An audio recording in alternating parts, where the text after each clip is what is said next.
Hello, and welcome to a one-off Migrant Help podcast. My name is Jackson Harms, and I'm one of the communications officers here at Migrant Help. We're a national charity supporting asylum seekers, refugees, and victims of human trafficking and modern slavery. Today, we'll be discussing a fairly difficult but incredibly important topic, and that is human trafficking and modern-day slavery as they exist in the UK currently. We'll be answering hopefully some of your basic questions that you may have had and tackling some misconceptions. So what do these things look like day to day? Who is impacted? And we'll be taking a particularly close look in regards to UK nationals. I'm joined today by two fantastic guest speakers, one of whom is my Migrant Help colleague, Sam Lakesmith. She's a regional operations manager for modern slavery and the Vulnerable Persons Resettlement Scheme, and Tatiana Gren-Jardan, the current head of Modern Slavery Policy Unit at Justice and Care, and the former director of strategy for the Independent Anti-Slavery Commissioner. Thank you to both of you for joining. Really appreciate it. So before we really kind of delve into this topic, I want to make sure that those who are listening have a solid understanding of the terms that we're using when we discuss human trafficking and modern slavery. I think that for many, there's a kind of mental picture that comes to mind when we hear the term slavery. So that's maybe a person in chains or the use of physical force. So Sam, this question is for you. Uh, can you define what these terms mean, and just how much does this kind of mental picture overlap with the actualities of your day-to-day work? Yeah, of course, no problem. I think quite often that the terms modern slavery and human trafficking are used interchangeably. So I think it's a really important point to address that first off to ensure that listeners do understand what they mean and perhaps what the differences are. I suppose the main sort of thing to think about with regards to modern slavery is that it can take many different forms, and one of those forms is human trafficking. So human trafficking comes underneath that umbrella term of modern slavery, so to speak. Human trafficking in particular is about the use of violence. It could be about threats or coercion, recruiting or harboring people to exploit them. And that's for a specific purpose. So that could be for a particular type of exploitation like forced labor, criminality, marriage, or organ removal. With regards to human trafficking as well, there needs to be three particular elements to that. Firstly, it's the act. So it's recruiting, transportation, transfer, harbouring or receipt of persons. There also needs to be a means of doing that involved. So things like force or coercion, deception or fraud, and then for the purpose of something. And obviously that would be for the purpose of exploitation. I think you may have already kind of covered this question, but I often hear the terms smuggling and trafficking being Mm. conflated. So can you explain what the difference between those two are? Yeah, of course. Again, that's something that we do see within our work as well. And sometimes when we are working with other agencies, there is that confusion about those two different terms. I suppose for me, the most important thing to think about with regards to smuggling is that there isn't necessarily the exploitation at the end of that. So, you have a vulnerable person who might be looking to move across an international border. And they might pay money for that. But once they arrive, usually there's no ongoing purpose. That sounds awful, but there's no ongoing need for that person anymore. It's just a means to get them here. And then, they need to make their own way with regards to what they're doing. Whereas with human trafficking, there's a purpose at the end of that. So they might be smuggled initially to get here, but then, unbeknown to that victim, they are then going to be moved on to a form of exploitation. And the other thing to remember as well, obviously with smuggling, it's about moving across borders internationally. With regards to modern slavery, that's not necessarily the case. It can be within borders that takes place. So somebody can be moved or trafficked within a country, for example, for the purpose of exploitation. Right. So it sounds like exploitation is really at the basis of all of this. Mm. And part of the reason that we're doing this podcast is to get people to have a bit more of a basic understanding of this. And I think part of the reason we need to do that is because it's such a hidden crime. It's often called the crime hidden in plain sight. So Tatiana, can you explain why it's so difficult to kind of identify these cases? Why it seems that these cases fly under the radar compared to a lot of other issues? Yeah, I will try to. You're right. Modern slavery is often referred to as a crime that is hidden in the plain sight, simply because it happens around us. It happens in our communities, in our streets, but we don't see it. Maybe because we don't know of it, we don't know how to spot the signs. Sometimes maybe we choose not to see it. It all depends on kind of the circumstances. So, for example, slavery and exploitation often happens, not always, but often happens in places like car washes. So it's there. We know the car washes are there, but we don't necessarily see and recognize the signs of exploitations. We don't think when we're using that car wash that somebody that is, again, washing our car is actually a victim of slavery and exploitation. And it can be with other types. So, for example, labor exploitation has a multitude of forms. So you have your construction, you have agriculture, you have even tarmacking, you have gardening. We've had cases where people were brought in to just knocking on doors and offering to do gardens for cash, and these people were also abused and exploited. So it's what we see, but because we fail to recognize, it's quite hidden. So the exploitation is hidden. And the reasons for that is part of it is the public, but also let's think about the people who are being exploited, the victims. Many don't even see themselves as victims as a first point. So they continue to be in that exploitation. They're very vulnerable. They probably have debts. They have families that they want to look after. They might be even getting some money for what they're doing and sending that money back home. And it's already more than what that family would have had they been at home. So there are a number of reasons why victims wouldn't engage or wouldn't recognize themselves as victims. They see that they're actually being looked after but by their traffickers because they have a roof over their head, they may be even given food, and that's all payment that they receive. And the other reason that they don't come forward shouting, I'm a victim of slavery again, it could be they're afraid of the authorities. That's one of the things, as Sam's mentioned, about the means. So the means the traffickers use, they actually say that if you go out and you talk about what's happened, you'll be picked up by the police, but you will be deported. So that's another reason why, again, the crime is so hidden and victims don't rush through the doors to tell their victims. But we do have people who escape, come to the police, and then the police identify them as victims, but they couldn't tolerate that exploitation and abuse anymore and had to kind of break through and escape. But it does happen around us. And we actually did a piece of research last year, and we estimated that there could be at least 100,000 victims of slavery, men, women, and children in the UK. And that is based on some police force data that we had access to. Whereas the official figures is about 10,000. So we believe we're finding only 1 in 10 victims. So that gives you kind of the sense of the scale and how hidden the crime is. Right. I'm glad that you touched on perhaps different demographics and different fears regarding reporting. And I think that might also play into perhaps some of the misconceptions that people have in terms of who might be impacted and who's vulnerable. So as I mentioned at the top of this, we wanted to take a particularly close look at UK nationals. So I think that for a lot of people, if they do have any basic knowledge, might think that UK nationals would be somehow resistant to this because they are, here without a visa or residence permit, so wouldn't fear deportation. But can you talk about these, how different demographics are impacted, and particularly in regards to UK nationals, perhaps what some of the issues are there?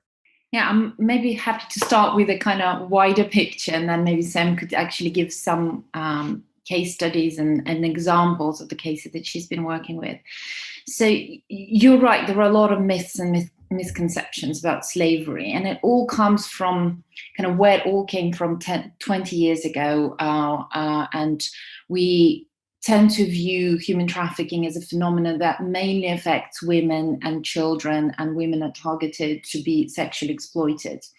So there is that myth that it is also about transnational crime crossing the borders. That's why smuggling and trafficking are so interchangeably used. But it is not.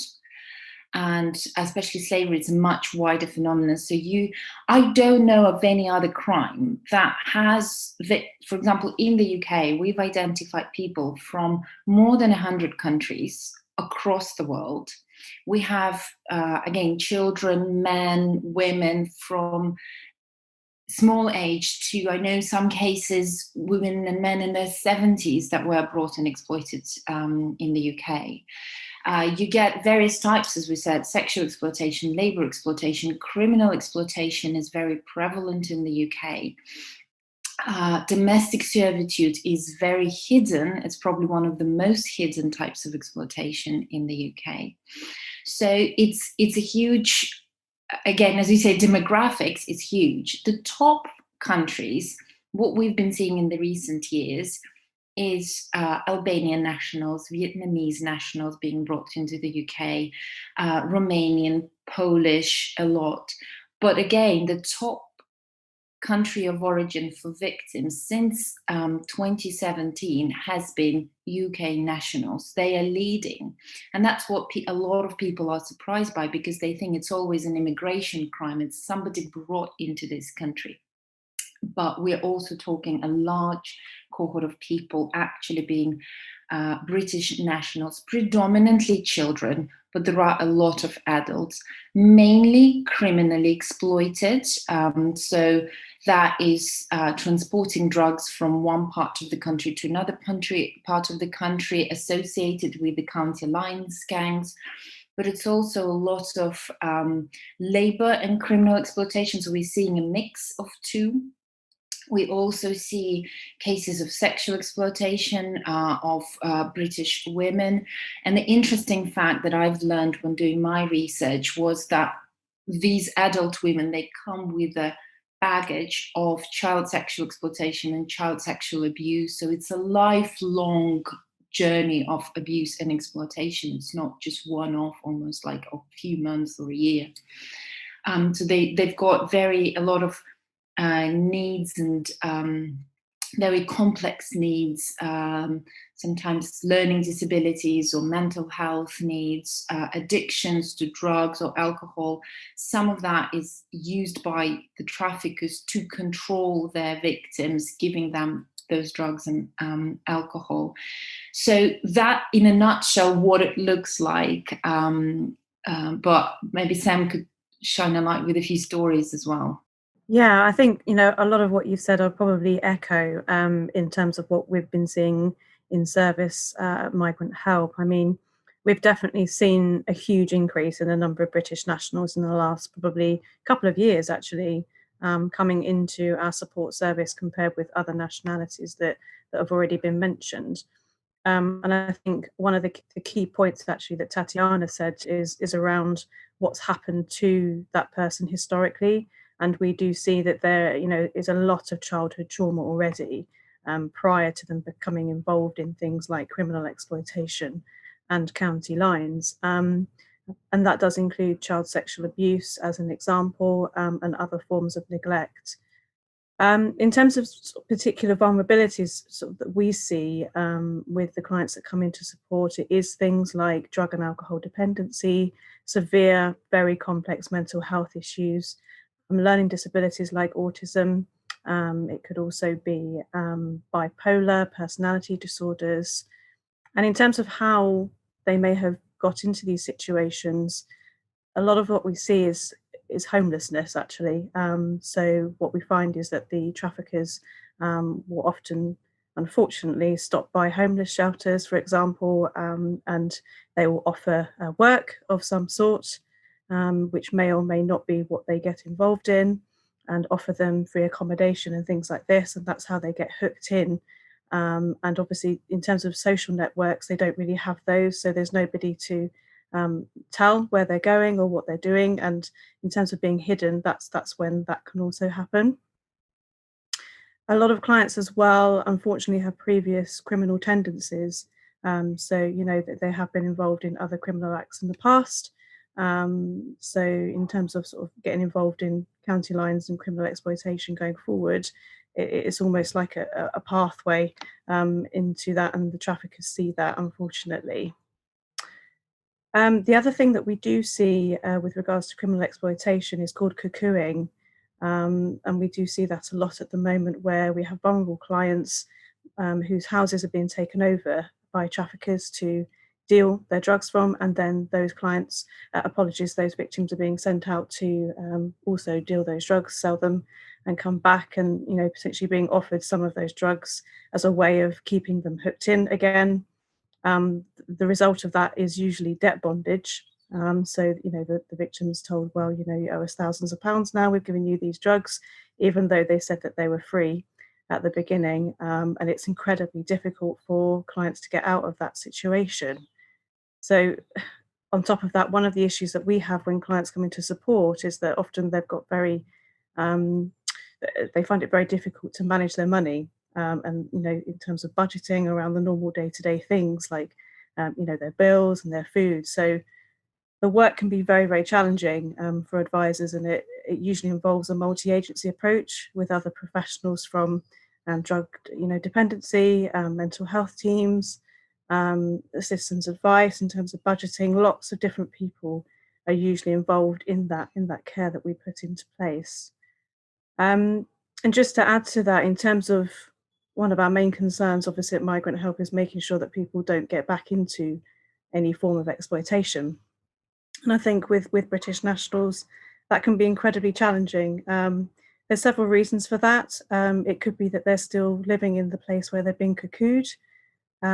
It could be that they're still within that particular danger area, so within that particular town. And the reasons that they stay there, it could be that they do have family and friends there, and they don't want to move out of area to another local authority. So, our job is to try and support them to keep them safe with local community safety units and things like that. It could also be, due to the drug and alcohol dependency, that it's very difficult to move them away from that type of exploitation, and it can take a long, long time to do that. So it can be very, very challenging work. I know that this is perhaps a very simple question to what is a complex problem, but you mentioned that, actually both of you have mentioned that we've seen a rise in the exploitation of UK nationals. What are some of the underlying causes for that?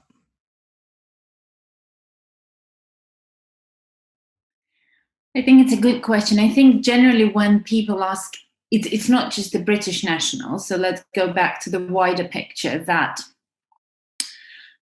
first of all, how do we know? How do we collect data? Data on slavery is not very robust, let's put it that way. We have a national referral mechanism, which is the government's system to identify and support victims of slavery.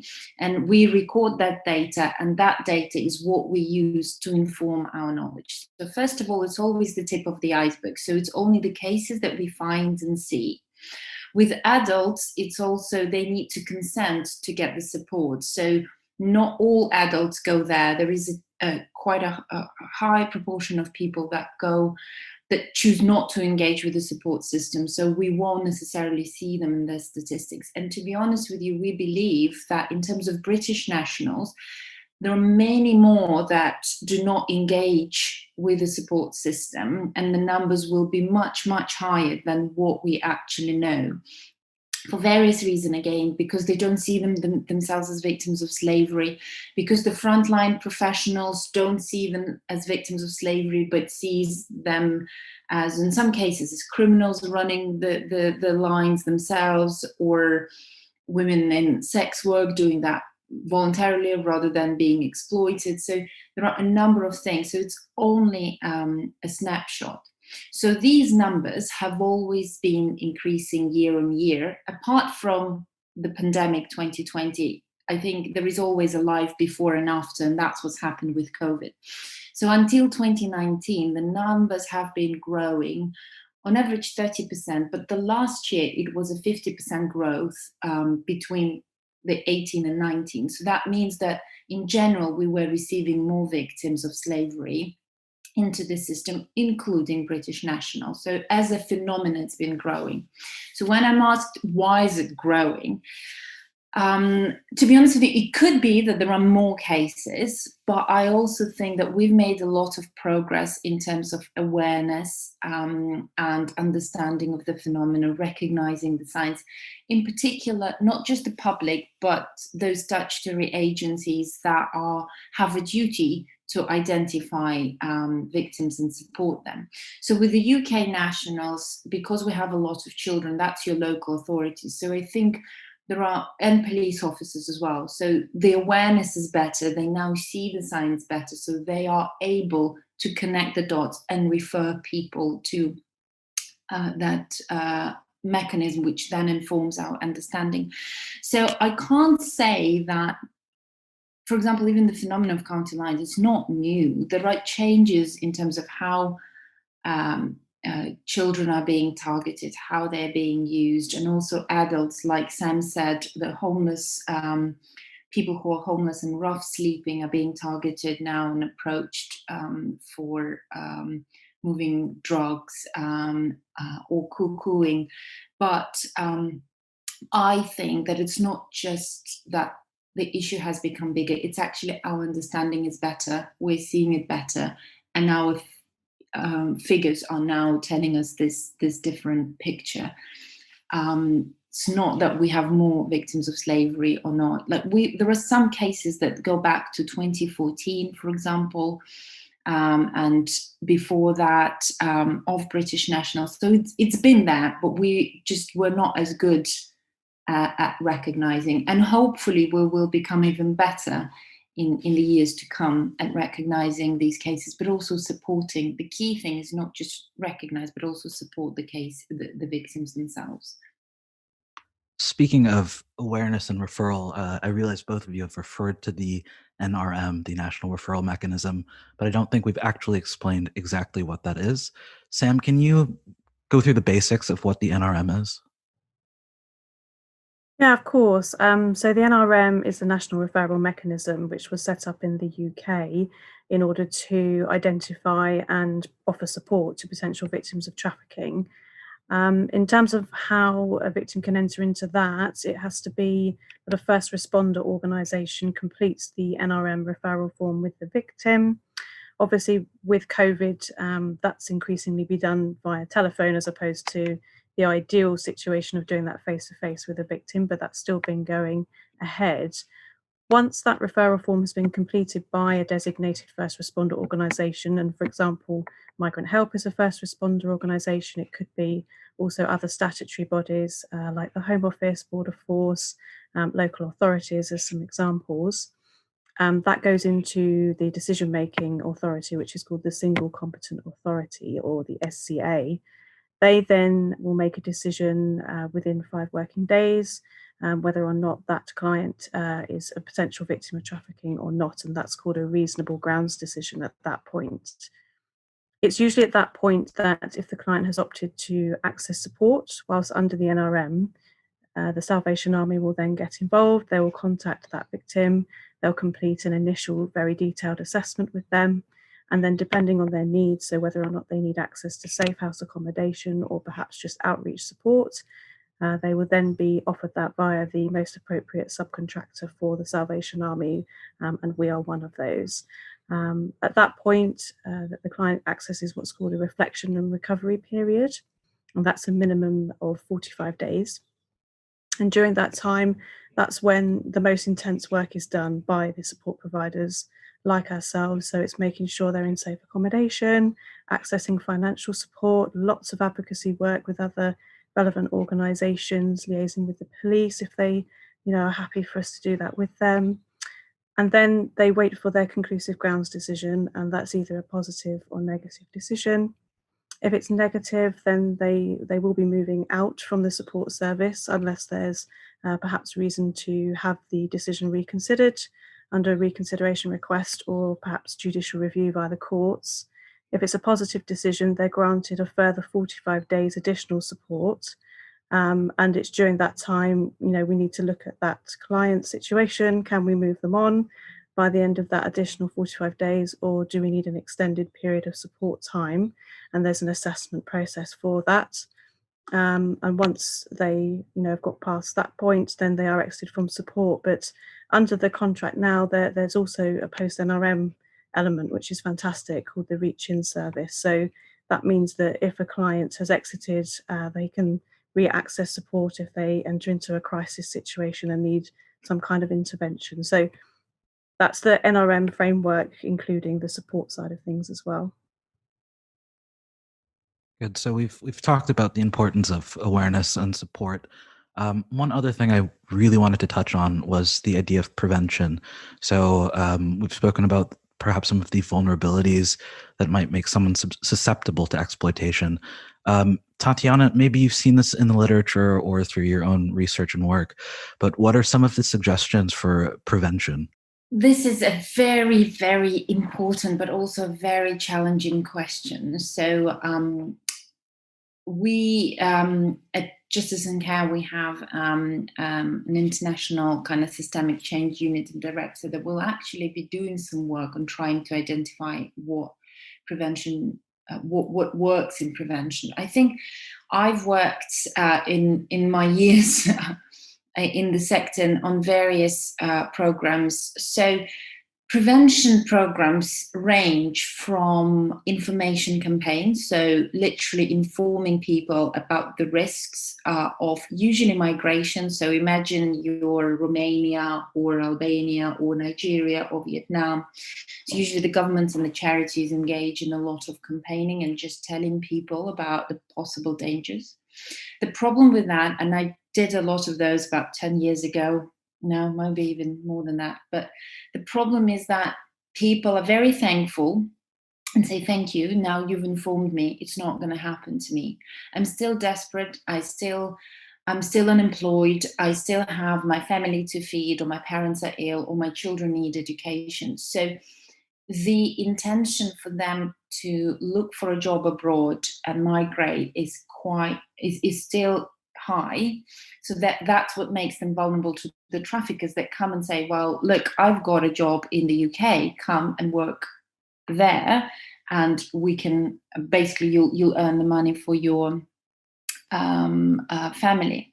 So there is a certain extent to which these campaigns are working, and it's important to have them. I'm not saying it's not, but we should be raising awareness. It's important to talk about the risks, but they don't go far enough. What usually goes is tackling those vulnerabilities at source. So it's offering those opportunities, alternative opportunities at home. So if we're talking about somebody who, again, what they're looking for, economic opportunities, so jobs at home, maybe providing some grants and economic opportunities at home. It has to be more than just information. And there are a number of reasons. It's a very complex issue why people want to migrate and therefore then become very vulnerable to trafficking.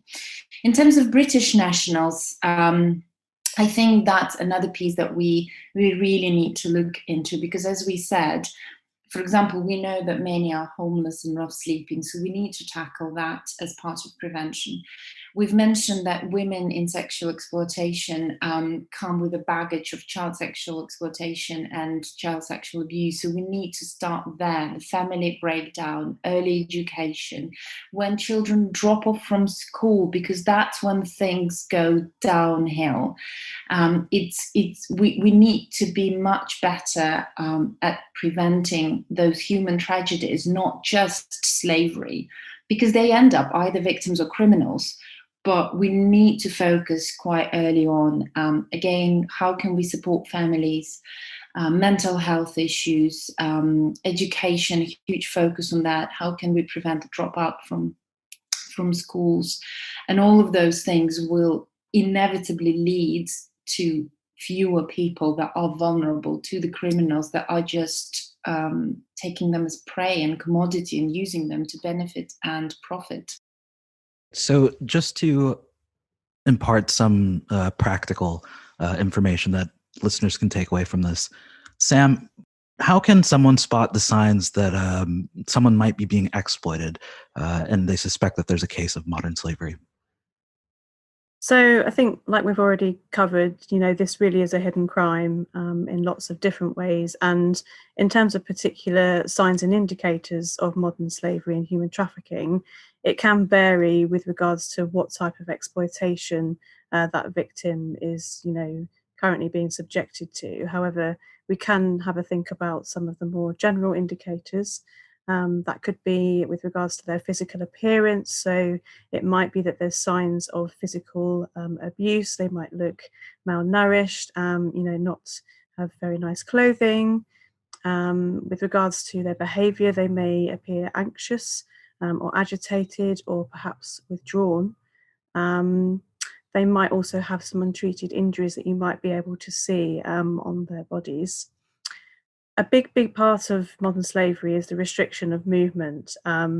So, as an example, with regards to forced labour, for example, they may be accommodated in large groups, and they're not permitted to leave that accommodation as and when they please. They're literally transported to and from work by the traffickers on a daily basis. So that's one of the key ones to remember. And part of that is in relation to documents being taken as well. So quite often we have clients that come to us without any form of national ID or passport because the traffickers have removed that from them. Also, in terms of forced labour in particular, there might be some poor living conditions. So like I've said already, there'll be multiple occupants in a building where there shouldn't be, so severely overcrowded and cramped and dirty. And one of the key ones for businesses actually is the fact that you might have victims with the same address on your books. And if that's the case, that could potentially be a possible sign that something is going on there. I think, like Tatiana's already mentioned, it could be that they don't really see themselves as victims. That can be a sign or an indicator. Despite everything you're seeing, they may say to you, I'm not a victim. They've given me work. They've given me a roof over my head.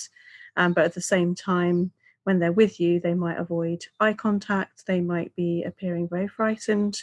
And not knowing whether or not they can speak to you or trust you, because also quite often in their countries of origin, it might be that, they were very fearful of anything.